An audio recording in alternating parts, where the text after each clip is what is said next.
Math 1314, Tyler Junior College, Section 2.5, Transformations of Functions, Combining Vertical and Horizontal Shifts.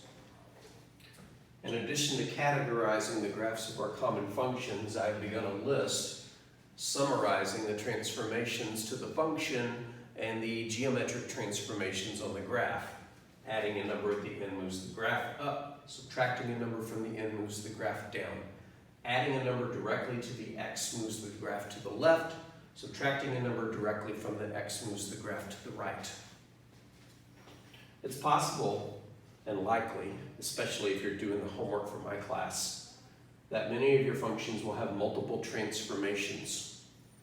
For example, sketch the graph of f of x equals 1 over x minus 2 followed by plus 3. First, let's sketch the original graph. So imagine that the plus and minus numbers weren't there. F of x equals 1 over x.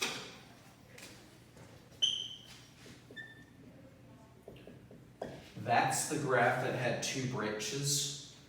That's the graph where each branch got closer to the x and y axis without actually touching them.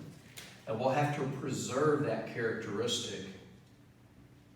We'll label that point 1, 1. You'll notice 1, 1 is on most of these graphs. In fact, it's on all of them, except the constant graph, unless the constant is 1. The other branch in quadrant 3 has the same characteristics. It approaches both the x and the y axis without touching, but the point of reference that it goes through, that's what I call those points of reference. The point of reference that it goes through is -1, -1. Now, because we're going to be moving this graph around, we also need to keep track of the x and the y axis. The way that they would normally be drawn to represent lines that the graph is approaching but not crossing is to sketch them as dotted lines. At the end of chapter 3, we'll officially christen these lines with their official name, but I'll tell you right now that a line that a graph approaches but doesn't cross is called an asymptote. A-S-Y-M-P-T-O-T-E.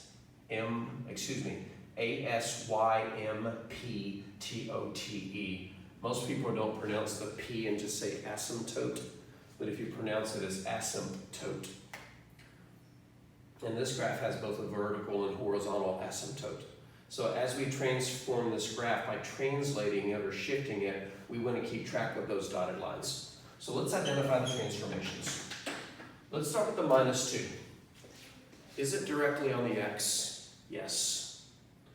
So what transformation will the -2 invoke? A minus on the x invokes a transformation to the right. So this graph is going to shift to the right too. But that's not the only direction it's moving. What transformation will the +3 at the end invoke? When you add a number at the end, it invokes a transformation up. A translation up. So this graph is going to go up 3.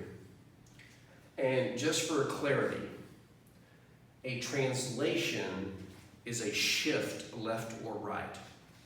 A transformation is any change. So far, the only transformations we've looked at are translations, moving things around. In the next videos, we'll reflect things and also stretch and shrink them in one of 2 directions. All right, so I know what I need to do, and I know what I need to do it to. So let's keep track of everything. Let's start with the point 1, 1. If I move the point 1, 1, and I'll mark up my axes for this.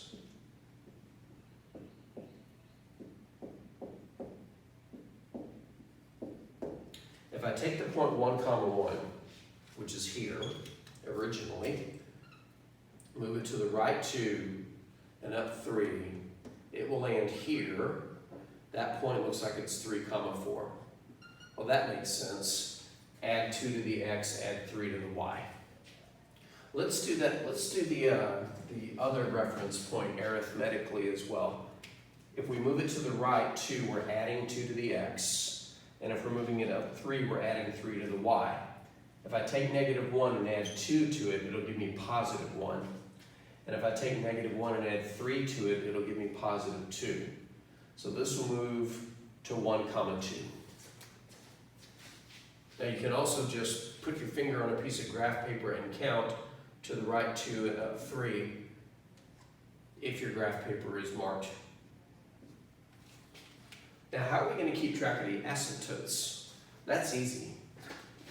Keep track of where they intersect.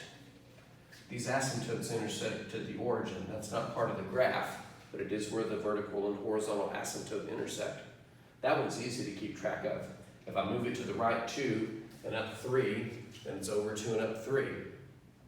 So the intersection of the two asymptotes, which are still vertical and horizontal, their intersection is now 2, 3, 2, 3, and I can sketch the graph. Now, in some online homework platforms, such as MyLabs and Mastering or Connect, questions like these are multiple choice and you don't have to physically sketch the graph, but you still have to identify in advance the shape of the graph and the directions in which it will shift. So combining vertical and horizontal shifts is pretty easy. You just have to remember your moves, identify the original common graph, and then move everything. Easiest way to do it is to find some reference points.